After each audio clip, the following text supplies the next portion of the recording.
مدنی مذاکرہ مدنی مذاکرہ مدنی مذاکرہ مدنی مذاکرہ الحمدللہ رب العالمین والصلاة والسلام علی خاتم النبیین اما بعد فاعوذ باللہ من الشیطان الرجیم بسم اللہ الرحمن الرحیم صلاة والسلام علیکہ یا رسول اللہ وعلی آلک واصحابک یا حبیب اللہ صلاة والسلام علیکہ یا نبی اللہ وعلی آلک واصحابک یا نور اللہ۔ رسالہ ضیاء درود و سلام پیج نمبر 8 سے فرمان آخری نبی صلی اللہ علیہ وسلم نمبر 27 پیش کرتا ہوں۔ قیامت کے روز اللہ پاک کے عرش کے سوا کوئی سایہ نہیں ہوگا۔ 3 شخص اللہ پاک کے عرش کے سائے میں ہوں گے۔ عرض کی گئی یا رسول اللہ صلی اللہ علیہ وآلہ وسلم وہ کون لوگ ہوں گے؟ ارشاد فرمایا نمبر 1 وہ شخص جو میرے امتی کی پریشانی دور کرے، نمبر 2 میری سنت کو زندہ کرنے والا، نمبر 3 مجھ پر کثرت سے درود شریف پڑھنے والا۔ صلو علی الحبیب صلی اللہ علی محمد۔ پیارے امیر اہل سنت، میرا نام محمد محسن عطاری ہے، میں ہندی سے عرض کر رہا ہوں۔ میرے سوال ہے کہ میاں بیوی میں آپسی جو مس انڈرسٹینڈنگ ہو جائے تو ان کو کس طرح اپنا گھر بنانا چاہیے، اور کیا بیوی کو شوہر کی بات کے علاوہ کسی اور کی بات پر زیادہ اعتماد کرنا چاہیے، یا شوہر کو بیوی کے علاوہ کسی اور پر زیادہ اعتماد کرنا چاہیے؟ رہنمائی فرما دیں۔ اللہ آپ کا سایہ ہمارے سروں پر تا دیر قائم و دائم رکھے۔ اللہ اکبر۔ اب زیادہ اعتماد یا کم اعتماد کی بات نہیں ہے، بات وہ ہوتی ہے کہ جو جس پر شریعت کی دلیل ہو۔ اب اتنا علم لوگوں کے پاس ہوتا نہیں ہے کہ یہ بات جو کہی جا رہی ہے اس کی شرعی دلیل کیا ہے اس کے پاس، تو اس لیے کسی کی بات پر کان نہیں دھرنا چاہیے۔ مائنس بات جو ہے نا اس کو سننا نہیں چاہیے، ورنہ وہ شیطان جو ہے وسوسے ڈالے گا اور گھر خراب کر دے گا۔ اور زیادہ تر جو گھر یعنی بعض اوقات گھر یوں بھی خراب ہوتے ہیں، وہمات وسوسے کہ یہ مطلب اس کی ترکیب ہے تو اس کی ادھر ترکیب ہے، دھوکہ ہے تو بے وفائی ہے تو فلاں ہے، تو اس طرح گھر خراب ہو جاتے ہیں۔ اور حقیقت میں ایسا ہوتا نہیں ہے، صرف شبہ ہوتا ہے۔ تو شک شبے سے اس طرح گھر توڑ دینا بالفرض، اگر کوئی ایسا خراب معاملہ کسی کا ہے بھی تو توبہ کا دروازہ کھلا ہے۔ اگر توبہ کی صورت ہو جاتی ہے، تفہیم کی صورت ہو جاتی ہے، سمجھانے کی صورت ہو جاتی ہے، تب بھی تو گھر تو بچایا جا سکتا ہے نا۔ یہ تو نہیں ہے نا کہ کوئی اگر کچھ اس طرح گناہ میں پڑ گیا تو اس کا گھر ہی توڑ دیا جائے، اس کو بچا لیا جائے ورنہ زیادہ گناہ کرے گا۔ دیگر گناہ بھی تو کرتے ہیں، بے نمازی ہونا یہ کوئی چھوٹا گناہ تو نہیں ہے، اس کو کون کیئر کرتا ہے آج کل؟ حرام کما کر کھانا، سود کھانا، کہاں اتنا کیئر کیا جاتا ہے؟ شوگر کوٹنگ ہو گئی اس کی بھی، شوگر کو آج کل منافع بولتے ہیں۔ تو یہ پتہ چلے گا مرنے کے بعد، جب انگارے نفع میں آئیں گے یا سانپ اور بچھو لپکیں گے نا سود خوروں پر، تب پتہ چلے گا کہ اچھا اچھا یہ نفع تھا جس کو ہم نفع کہتے تھے۔ سود ہے۔ تو بہرحال کہ بہت سارے گناہ جو ہیں جس پر تو آدمی کیئر ہی نہیں کرتا۔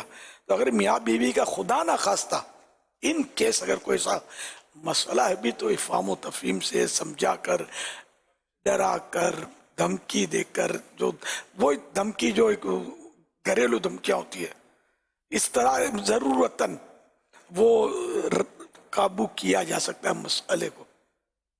لیکن ہمارے ہاں تو بس یہ بہت کچھ، اب شادی آسان ویسے بھی نہیں ہے، لاکھوں بلکہ اب تو کروڑوں خرچہ ہوتا ہے، وہ کتنی مشکلات ہوتی ہیں اس میں، اور جذبات میں آ کر، کسی کی باتوں میں آ کر لوگ گھر توڑ بیٹھتے ہیں، پھر سر پکڑ کے روتے ہیں۔ ہاں پھر روتے ہیں یہ کیا کر دیا ہم نے، لیکن ظاہر ہے کہ اب جو ہونا تھا وہ ہو گیا۔ اس لیے جذباتی نہیں بننا چاہیے، جب تک ہو سکے گھر چلانا چاہیے۔ مومن جو ہے نا اس کی بات پر جو جو اپنی صفائی میں کرتا ہے نا اس کو مان لینا چاہیے. جیسے تہمت ہوتی ہے تو وہ انکار کرتا ہے نہیں ایسا کچھ نہیں. تو پھر خواہ اس کے مطلب ڈیپ جانا، گہرائی میں جانا، اس کو خریدنا، تو اس کی بھی شرعن اجازت نہیں ہے. ولا تجسسوا، تجسس مت کرو، جاسوسی مت کرو. اب ایک گناہ کا کسی نے کہہ دیا اور خدا نخواستہ کوئی بات ہوئی بھی اور اس نے انکار کیا کہ میں نے گناہ نہیں کیا ہے، تو اب اس کو خواہ الٹ پلٹ اور اس کی تفتیش اور گہرائی اپنا گھر خراب کرنے والی بات ہے. بلکہ آپس میں بھی مسلمانوں میں ایسا ماحول نہیں ہونا چاہیے. اس سے فائدہ نہیں بلکہ نقصان ہی ہوتا ہے. گھر تباہ ہوتے ہیں، بعض وقت خون خرابے ہوتے ہیں، قتل و غارت گری ہو جاتی ہے، اس پر تباہی مچ جاتی ہے. شیطان کو تو یہ چیزیں پسند ہیں تو ایسا کرواتا ہے. بخاری شریف میں غالباً یہ روایت ہے حضرت سیدنا عیسیٰ علیہ السلام کے تعلق سے. عیسیٰ علیہ السلام نے ایک شخص کو دیکھا، اس نے چوری کی، تو آپ نے اس سے فرمایا کہ تو نے چوری نہیں کی؟ تو اس نے کہا خدا کی قسم میں نے چوری نہیں کی. تو عیسیٰ علیہ السلام وہ اللہ پاک کا خوف ان پر غالب آیا. نہیں، میری آنکھوں نے دھوکہ کھایا، میری نظر نے دھوکہ کھایا.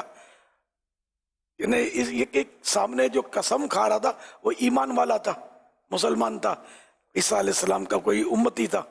تو آپ نے مطلب اس کو چھوڑ دیا. قسم کھا، مسلمان ہو کر قسم کھا رہا. ہمارے ہاں تو بالکل اس کے دل کو چیر کر اس کو دیکھتے ہیں کہ اندر وہ جو تہمت لگی ہے وہ ہے بھی کہ نہیں. اس میں ہے، بالکل ہے، ثبوت ہے میرے بعد. اب وہ نماز ایک ٹک کی پڑھتا نہیں، اس نے کہہ دیا یہ ثبوت ہے، میں اس کی گواہی تھوڑی قبول ہوگی.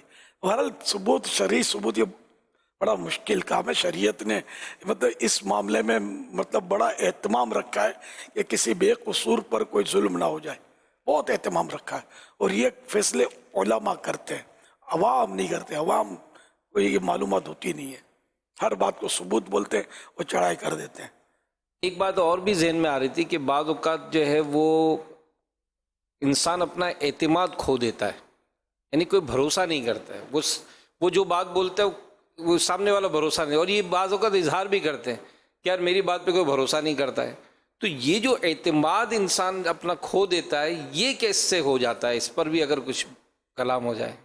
وہی کہ مطلب جب یہ کہ اس طرح کی جو باتیں کرتا ہے نا، بے موقع الزام رکھنا، پھر اس کا جھوٹ جب ثابت ہو جاتا ہے نا الزام رکھنے والے کا، تو پھر اعتماد اس کا ختم ہو جاتا ہے.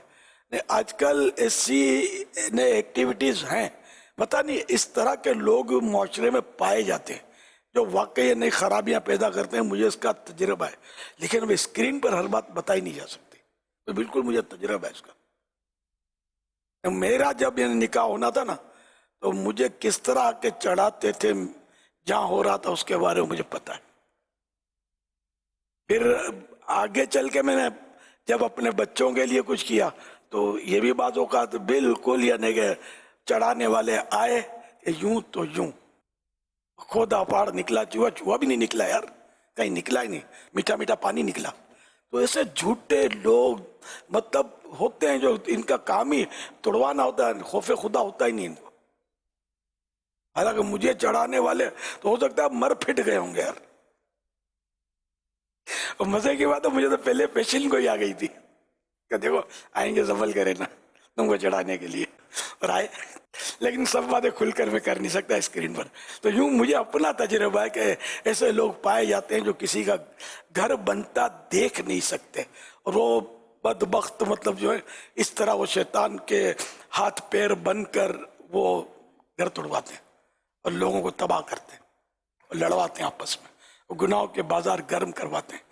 تو اس لیے میں نے شروع میں کہہ دیا مائنس بات کوئی کرے نا تو کان نہیں دھریں اس پر، اس میں پھنس جائیں گے. صلو علی الحبیب صلی اللہ علیہ وسلم. امیر اہل سنت کی بارگاہ میں سوال عرض ہے کہ کیا روح کبوتر کی شکل میں گھر آ سکتی ہے؟ اس میں کیا حقیقت ہے؟ میرے اور والدین کے لیے صحت اور مغفرت کی دعا فرما دیں. روح کبوتر کی شکل میں؟ توبہ استغفر اللہ. یہ تو ایک مخصوص مذہب ہے لوگوں کا جو کفار ہیں ان کا ہے کہ وہ روح جو ہے نا کسی اور قالب میں کسی اور جسم میں ان کی منتقل ہوتی ہے، اور اس کو مطلب آوا گون کہا جاتا ہے۔ تو یہ ہمارے ہاں یہ آوا گون کا عقیدہ جو ہے نا، یہ خالص کفر ہے، اسلام سے اس کا کوئی تعلق ہی نہیں ہے۔ تو اس لیے وہ روح نکل گئی مسلمان کی یا غیر مسلم کی، غیر مسلم کی روح ہو جاتی ہے قید، مسلمان کی روح ہوتی ہے آزاد، قید نہیں ہوتی۔ اب کوئی ثواب میں ہوتی ہے، کوئی کسی کو گناہوں کی وجہ سے عذاب بھی دیا جاتا ہے، لیکن وہ قید اس کو نہیں کہتے کہ قید ہو گئی۔ قید غیر مسلم کی ہوتی ہے، اور اب وہ قید جو ہوتی ہے وہ آ کے ستاتی ہے۔ یہ بابا جی لوگ بولتے ہیں بدرو ہو گئی ہے، بدرو کا اثر ہو گیا اس کو۔ واقعی ایک آدمی مجھے ٹکرا تھا زمانے پہلے، اب تو وہ زندہ تو ظاہر نہیں ہوگا، وہ باقاعدہ روحوں کو بلاتا تھا، اور بڑے بڑے غیر مسلموں کو جو نامور صدیوں ہزاروں سال پہلے مرے ہوئے غیر مسلموں کے دعوے کرتا تھا کہ اس کی روح میرے پاس آئی تھی۔ میں خیر مانتا نہیں تھا اس کو، میں نے کہا میں یار یہ اسلام اس کی یعنی کہ حوصلہ شک نہیں کرتا ہے، اسلام میں ہے ہی نہیں ایسا۔ کافر کی روح تو قید ہوتی ہے، پاٹھے پڑھ رہے ہوتے ہو، کہاں آئے گی یار تیرے پاس؟ ارے وہ تو عذاب میں ہوتی ہے۔ اب تو بولے ابو جہل کی روح تیرے پاس آئی، ابو لہب کی روح آئی، تو کہاں سے آئے گی یار؟ ان کا تو کفر پر مرنا قرآن و حدیث سے ثابت ہے۔ ابو لہب کے خلاف تو اس کے حجب میں پوری تبت یدا صورت ہے، یہ کہاں آئے گی اس کی روح؟ پڑھ رہی ہوگی، اس کو یاد کر رہا ہوگا عذاب میں۔ ابو جہل کے مرنے پر سرکار نے سجدہ شکر کیا صلی اللہ علیہ وسلم نے، ایسے کافر کہ جن کا کفر پر مرنا قطعی ثبوت ہے، قرآن و حدیث سے ثابت ہے۔ بہرحال یہ کہ روح جو ہے نا کافر کی قید ہوتی ہے، مسلمان کی آزاد ہوتی ہے، لیکن کسی اور جسم میں وہ منتقل نہیں ہوتی، نہ کبوتر میں ہوتی ہے نہ چڑیا میں ہوتی ہے جو ہمارے پاس آئے۔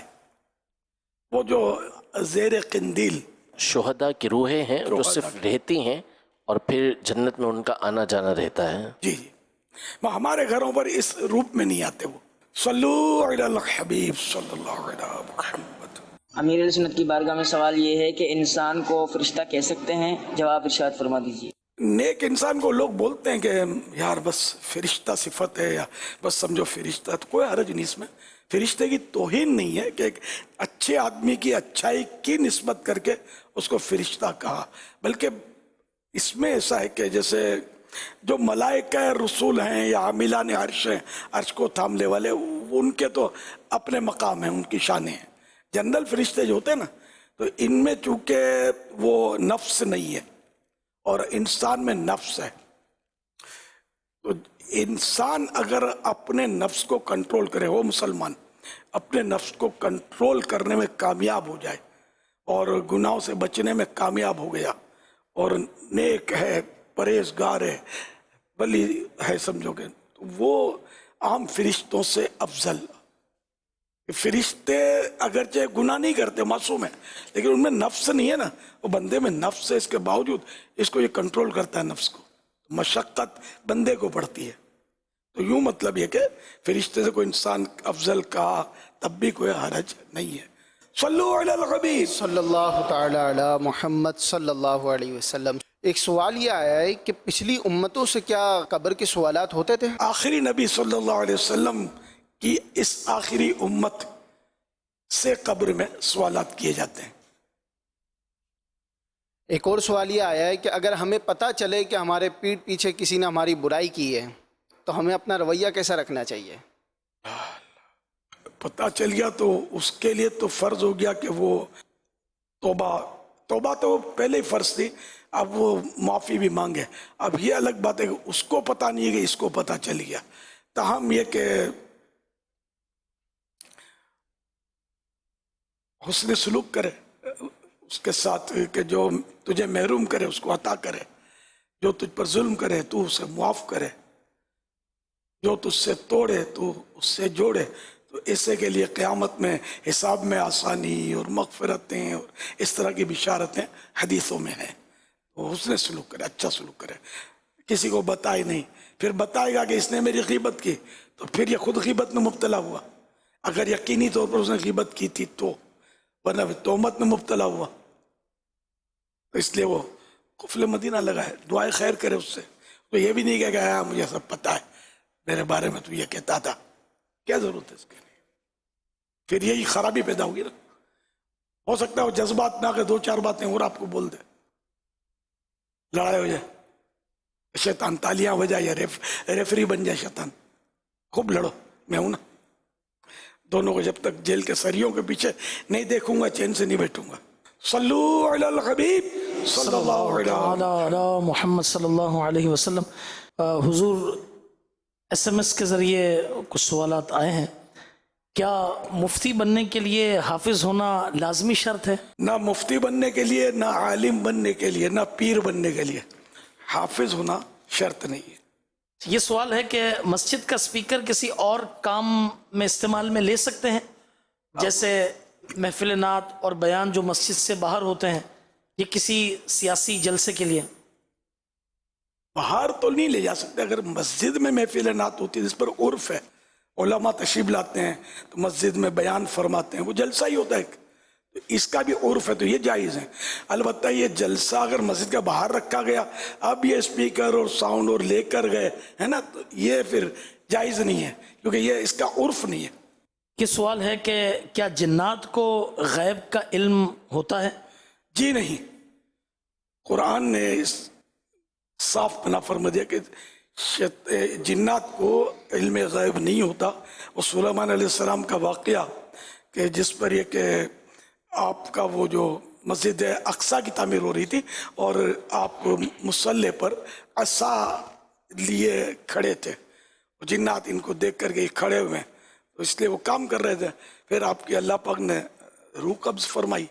1 سال تک آپ اسی طرح عصا پر کھڑے رہے اور جنات یہی سمجھتے رہے کہ یہ کھڑے ہیں.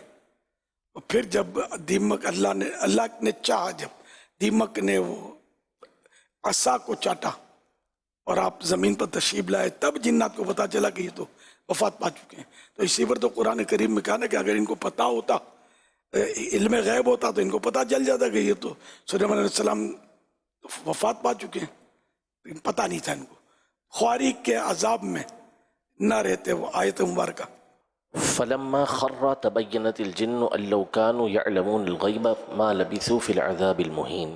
جب حضرت سلیمان علیہ السلام نیچے تشریف لے کر آئے تو اسی وقت ظاہر ہو گیا کہ جن اگر یہ عیب جانتے تو ذلت کے عذاب میں نہ ٹھہرے رہتے.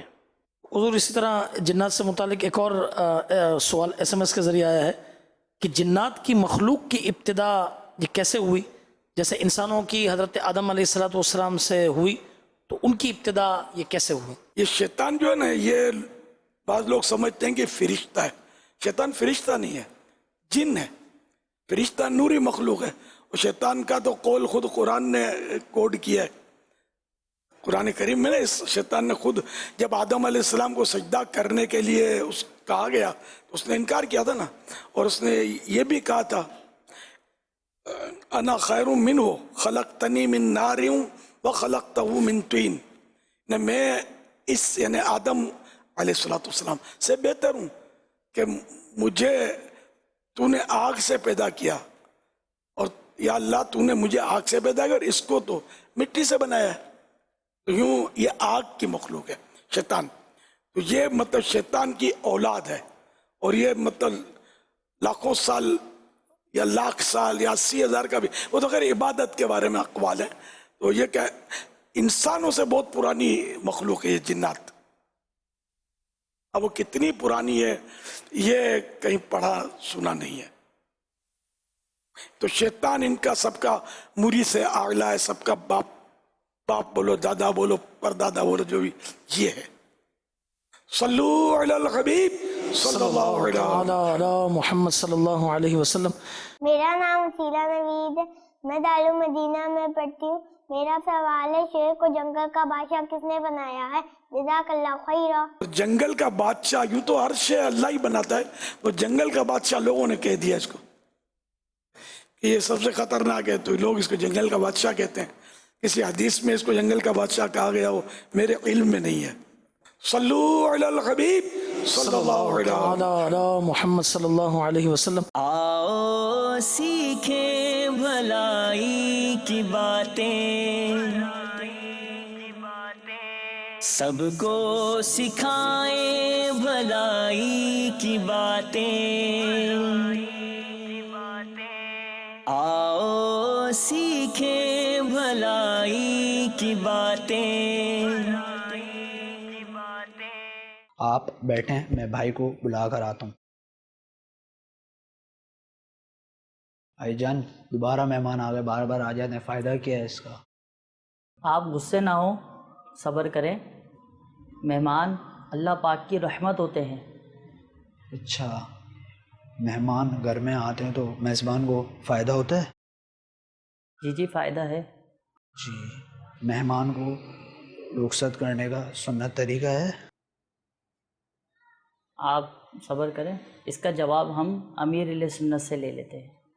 جی امیر اہل سنت سے میرا سوال ہے کہ مہمان اگر گھر پر آئیں تو میزبان کو کوئی فائدہ ہوتا ہے اور مہمان کو رخصت کرنے کا کوئی سنت طریقہ بھی ہے؟ جواب ارشاد فرما دیجیے. آؤ سیکھیں بھلائی کی باتیں سب کو سکھائیں بھلائی کی باتیں. مہمان آتا ہے تو اپنا رزق لاتا ہے، اس کو کھلانا پلانا یہ بھی کار ثواب. اور جب مہمان جاتا ہے تو میزبان کے جو گناہ ہوتے ہیں ان کے بخشے جانے کا سبب ہوتا ہے. یوں مہمان اللہ کی رحمت ہے تو اس کے آنے پر رنجیدہ نہ ہوا جائے، خوش دلی کے ساتھ مہمان نوازی کی جائے. اور اس کو رخصت کرنے کا طریقہ یہ ہے کہ مہمان جب جائے تو سنت یہ کہ اس کو دروازے تک چھوڑنے کے لیے جائے. مسلم اور بخاری کے حوالے سے ایک حدیث پاک ہے، رسول اللہ صلی اللہ علیہ وسلم نے فرمایا کہ جو اللہ اور آخری دن پر ایمان رکھتا ہو وہ اپنے مہمان کا احترام کرے. اس کی مہمانی 1 دن رات ہے اور دعوت 3 دن ہے، اس کے بعد وہ صدقہ ہے. مہمان کو یہ حلال نہیں کہ اس کے پاس ٹھہرا رہے حتیٰ کہ اسے تنگ کر دے. یعنی مہمان کے لیے بھی یہ جائز نہیں ہے کہ اتنا آ کر پڑا رہے اس کے گھر کہ میزبان جو ہے وہ تنگ آ جائے. یہ پھر یہ لفظ حلال نہیں اس کے لیے. تو بعض اوقات ایسا ہوتا ہے کہ مہمان جاتا ہے بار بار جاتا ہے نا تو گھر کے افراد جو بولتے کچھ نہیں ہیں وہ اس کو ویلکم کریں گے، وہ ہنستا منہ بھی دیں گے مروت میں یا کسی وجہ سے، لیکن اندر سے وہ تنگ ہوتے ہیں. تو اس لیے مہمان کو بھی غور کرنا چاہیے کہ میں یہ جو کر رہا ہوں یہ درست ہے یا کیا. بہت پرانی بات ہے کہ ایک بار میرے پاس ایک آدمی آیا، جب یہ جامعۃ المدینہ کی چھت کے نیچے ملاقات کے لیے میں بیٹھتا تھا، اس دنوں کی بات ہے. تو اس نے بولا کہ میرے پیر صاحب اب کہاں سے آتے ہیں یہ میں بھول گیا بتا. پیر صاحب آتے ہیں ہمارے گھر پہ ٹھہرتے ہیں اور ہم پریشان ہو جاتے ہیں، بس آگے ٹھہر جاتے ہیں. اب پردے کے مسائل، جگہ ہماری کم ہے اور یوں ہم کو تکلیف ہے. تو مجھے پوچھ رہے تھے وہ صاحب یا وہ اسلامی بھائی کہ کیا میں پیر صاحب کو کہہ سکتا ہوں کہ آپ نہیں آیا کریں ہمارے گھر میں، ہم کو تکلیف ہوتی ہے، پردے کے مسائل ہوتے ہیں. یہ اندازہ لگائیں. یعنی وہ بھی یعنی کہ بیچارہ مدد مرید پھر بھی ادب والا تھا نا، کہ اس نے یہ 2 ٹوک بات نہیں کی کہ پیر صاحب میں اس لیے مرید تھوڑی ہوا ہوں کہ آپ یہاں اگر پڑے رہے میرے پاس. تو لیکن بیچارے نے مجھ سے پوچھا کہ میں کیا کروں ان کو. تو یہ کہ ہر ایک کو سوچنا چاہیے، دوست چاہے کتنے گہرا دوست ہو، کہ اس کے مطلب ہے کہ گھر میں جانے سے پہلے یہ آدمی غور کر لے کہ یار اس کے کمرے کتنے، اس کے یعنی بعض جگہوں پہ اتنی تنگی ہوتی ہے. بمبئی میں نے خاص کر نوٹ کیا تھا، ایک کمرے میں لوگ رہتے ہیں. اور کسی کے گھر جیسے جائیں نا تو جیسے گھر کی جو خاتون ہے اس کو کچن میں رہنا پڑے اور مچان بناتے ہیں بیچارے رہنے کے لیے کہ کچھ اوپر سوئیں گے کچھ نیچے سوئیں گے. اب اس میں مہمان آ کے بیٹھ جائے اب ہم جیسا چلا جاتے بیچارے نہ تو نہ پاڑے نا. اب وہ کیا کریں, کوئی کچن میں کوئی واش روم میں عورت چھپی ہوئی ہے اور اب وہ واش روم میں دعا بھی نہیں مانگ سکتی, اشارے اشارے میں ہوتا ہے, دل میں مانگتی ہو کہ یہ پیر صاحب کب تشریف لے جائیں گے کہ ہم ٹھنڈی ہوا میں آئیں. ایسا چاہے پیر صاحب ہوں, چاہے استاد صاحب ہوں, چاہے امام صاحب ہوں, چاہے خطیب صاحب ہوں, جو بھی ہوں, سب کو سوچنا چاہیے کہ کسی کے گھر پہ جائیں تو 112 بار غور کر لیں کہ اس پر ہم بوجھ تو نہیں بن جائیں گے. اچھا, بعضوں کا گھر تنگ نہیں ہوتا, وہ دل تنگ ہوتا ہے. اس کو بھی سمجھنا ہے. گھر تو بہت بڑا ہے اس کا, اس میں وہ ہم رہ تو لیے لیکن وہ ایک دم بیچارہ ریزرو ہو جاتا ہے اور آزمائش میں آ جاتا ہے. اس کی مصروفیت ایسی ہے, اس کے ٹائمنگ ایسے ہیں. اب وہ ظاہر ہے کوئی بھی مہمان آئے گا تو اس کو ٹائم بھی تو دینا پڑے گا نا. یہ تو ہے نہیں کہ مہمان کو بکری کی طرح یا مرغی کی طرح اس کو کمرہ دے دیا اور باہر سے بند کر دیا, عورتیں بھی آئیں جائیں اور یہ مہمان اندر پڑے رہیں اور کھانے کے ٹائم میں دروازہ کھلے اور روٹیاں ڈال دیں. ایسا تو نہیں ہوتا نا. تو اس لیے وہ ہر ایک کو مطلب یہ غور کرنا چاہیے, سوچنا چاہیے. اور مدنی قافلے والوں کو تو چاہیے مسجدوں میں ٹھہرا کریں. مسجدیں جو ہے نا یہ مدینہ بعض قافلے بھی ایسے مانیتے قافلے ہوتے ہوں گے کہ جو لوگوں کے گھروں پہ جا کے پڑھ جاتے ہوں گے. یہ سب کو مشورہ ہے کہ اللہ کے گھر میں عبادت جو ہوگی, جدول بھی چلے گا, با جماعت نمازیں ٹائم ٹو ٹائم ملتی رہیں گی, نمازیوں سے ملاقات, ان میں مدنی یعنی کہ ان پر انفرادی کوشش کے مواقع اور یہ سب ملیں گے. لیکن بعض ایسے مقامات ہوتے ہیں کہ جہاں مسجدیں اویلیبل نہیں ہوتی, یا مسجدیں ہوتی ہیں لیکن اجازت نہیں ہوتی, تو وہاں ایسے موقع پر کوئی مجبوری میں یا کوئی اور وجہ یا کوئی سیکورٹی ایشو ہے تو وہ کسی کے گھر پہ ٹھہرے ہوئے یعنی کہ شاذ یہ صورت ہے, الشاذ کالمعدوم.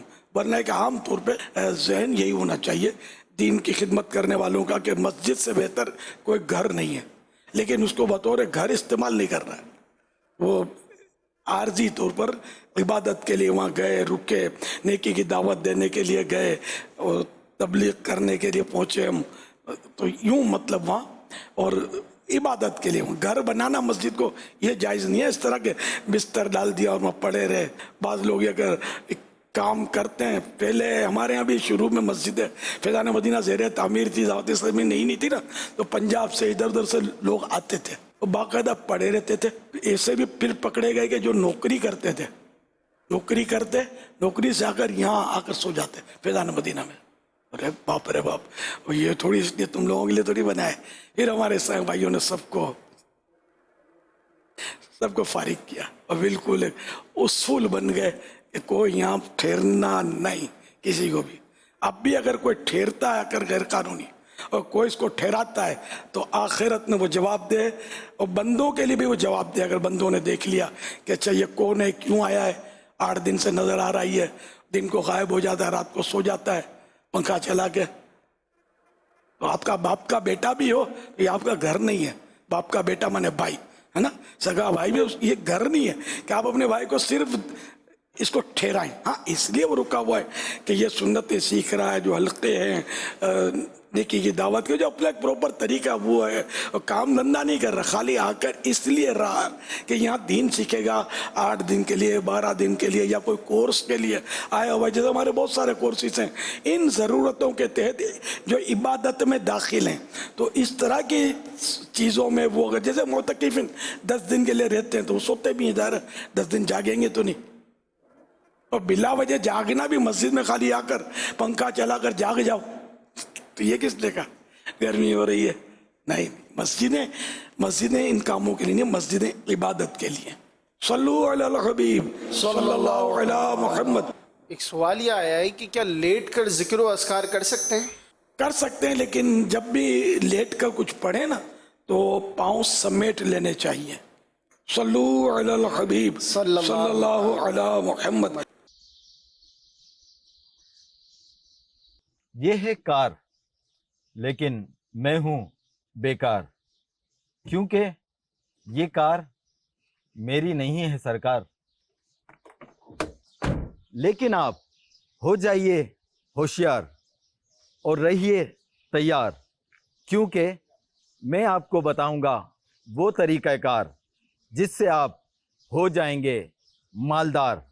دنیا میں بسنے والے اکثر لوگوں کا یہ ماننا ہے کہ اگر کوئی شخص موٹر سائیکل یا کار کو رات کو کسی درخت کے نیچے کھڑی کر دے تو صبح اگر اس پر پرندوں نے بیٹ، نجاست، گند یا پوٹی، جو دل میں آئے وہ کہہ لیں، اگر وہ کر دے تو پریشان ہونے کی ضرورت نہیں ہے، بلکہ یہ علامت ہے خوش قسمتی کی، اور اس شخص کے لیے ایسا ہے جیسے خوش قسمتی نے اس کے گھر کا دروازہ دیکھ لیا ہے۔ حیرت کی بات ہے نا۔ اور اس کے ساتھ ساتھ وہ شخص بہت جلد دولت مند ہو جائے گا۔ اور ایک اور مزے کی بات میں آپ کو بتاؤں کہ پاکستان کے انٹیریئر پنجاب میں لوگوں کا یہ ماننا ہے، کیا ماننا ہے بتاتا ہوں، کہ اگر پرندے کی بیٹ کسی شخص کے دائیں شولڈر پر گرے تو وہ خوش قسمتی کی علامت ہے، اور اگر بائیں شولڈر پہ گر جائے تو وہ بدقسمتی کی علامت ہے۔ دنیا میں بہت عجیب و غریب خیالات ہیں کہ بیٹ کے گرنے سے گاڑی پہ گرے تو دولت مند ہو جائے گا، رائٹ شولڈر پہ گرے تو خوش قسمت ہو جائے گا، لیفٹ شولڈر پہ گرے تو بدقسمت ہو جائے گا۔ لیکن ہمارے شیخ ہی ہمیں بتائیں گے کہ کیا ہے حقیقت، کیا افسانہ۔ اللہ اللہ اللہ۔ بیٹ تو ویسے جو حرام پرندے اڑتے ہیں تو ان کی تو بیٹ ناپاک ہوتی ہے، اور جو حرام پرندہ اڑے یا نہ اڑے اس کی بیٹ ناپاک ہوتی ہے۔ حلال پرندہ جو اڑتا ہے اس کی بیٹ پاک ہوتی ہے، جیسے کبوتر، چڑیا، ان کی بیٹ پاک ہوتی ہے۔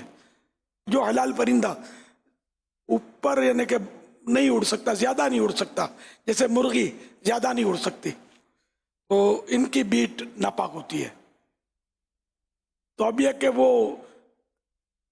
درختوں پر زیادہ تر یہ چیلیں بیٹھتی ہیں، کوے بیٹھتے ہیں، کہیں کبوتر بھی بیٹھتے ہوں گے، چڑیاں بھی ہوتی ہوں گی، تو یہ کہ ناپاک بیٹ بھی گرتی ہوگی، پاک بیٹ بھی گرتی ہوگی، تو اس میں اب یہ دولت مند بن جانا، یہ مطلب نہیں بولتے جس کو سنہرے خواب، سنہرے خواب بھی نہیں ہے، بدبودار خواب ہے، ایسے دولت نہیں ملتی، حرکت میں برکت۔ اور اسی طرح وہ لیفٹ شولڈر اور رائٹ شولڈر والی بھی بے بنیاد باتیں ہیں، ایسا کچھ بھی نہیں ہے۔ اچھا، یہ بدشگونی تو ہے نا لیفٹ شولڈر پہ، اگر جیسے کبوتر کی بیٹ گری، اچھا تو اس کو نقصان ہوا، یوں کا ہاں نقصان ہوگا نا، خود بدقسمتی اس کی۔ ہاں، یہ تو بدشگونی بھی ہوئی، اور بدشگونی تو جائز ہی نہیں ہے۔ دیکھو ہم تو مسلمان ہیں، ہم یہ جانتے ہیں والقدر خیرہ وشرہ من اللہ تعالی، کہ اچھی بری تقدیر اللہ کی طرف سے ہے۔ صلو علی الحبیب صلی اللہ علی محمد۔ عمران اتاری عرض کر رہا ہوں، یو کے بریڈ فورٹ سے، ماشاءاللہ مدی مذاکرے میں حاضر ہیں۔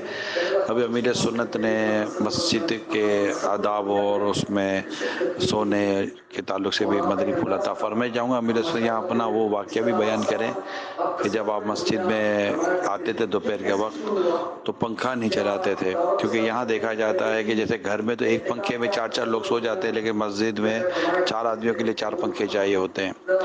تو اس حوالے سے بھی اگر مسجد کی بجلی وغیرہ کے استعمال پر بھی آپ مدنی پھول عطا فرما دیں۔ میں جن دنوں شہید مسجد میں تھا اور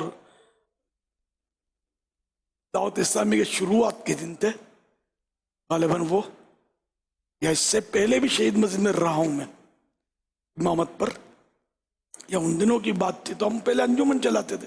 بہرحال وہ انجمن کا ہو یا دعوت اسلامی کا ہو، پہلے چندہ تو میں کرنے جاتا تھا رمضانوں میں، اور زور کے بعد ہم نکلتے تھے مناسب وقت پر، کپڑا مارکیٹ کا اور پھیرا لگاتے تھے، زکاتیں وغیرہ جمع کرتے تھے اپنے دینی کاموں کے لیے، مدارس کے لیے وغیرہ۔